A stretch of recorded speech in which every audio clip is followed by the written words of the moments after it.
next topic is speed of sound. Speed waves can be transmitted by any medium containing particles that can vibrate.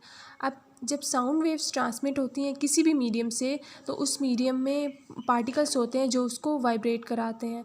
They can't pass through vacuum, और वो vacuum में से पास नहीं कर पाती. अब different जो नेचर होती है, मीडियम की नेचर होती है, वो अफेक्ट करती है, यानी कि उसके पार्टिकल्स उस वेव को अफेक्ट करते हैं जब वो वाइब्रेट करती है उस मीडियम में. अब सॉलिड में डिफरेंट होगी, गैसेस में डिफरेंट होगी, लिक्विड में डिफरेंट होगी. In general the speed of sound in a liquid is 5 times than that in gas. अब जो स्पीड है साउंड की लिक्विड में वो 5 टाइम्स है than in gas. The speed of sound in solid is about 15 times that in gas. इसका मतलब है कि हमारे पास सॉलिड में सबसे ज़्यादा है स्पीड ऑफ साउंड. साउंड की स्पीड सबसे ज़्यादा है सॉलिड में, फिर उससे कम है लिक्विड में, और सबसे कम जो है वो गैस में है. The speed of sound in air is affected by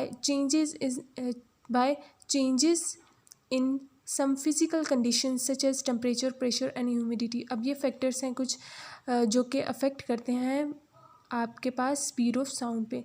the speed of sound in air पे जो स्पीड ऑफ साउंड है that is 343 metre per second at 1 atmosphere of pressure and room temperature.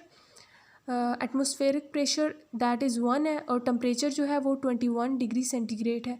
The speed varies with temperature and humidity. इसका मतलब है कि speed जो है वो अफेक्ट करती है टेम्परेचर से भी और ह्यूमिडिटी से भी.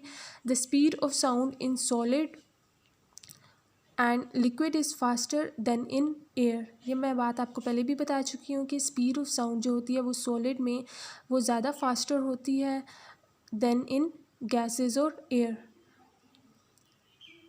Following relation can use to find the speed of sound. अगर आपको speed of sound find out करनी है तो आप ये रिलेशन यूज़ करेंगे v equal to F lambda का, और इससे आप speed of sound find out कर पाएंगे. F that is the frequency and lambda is the wavelength of sound wave.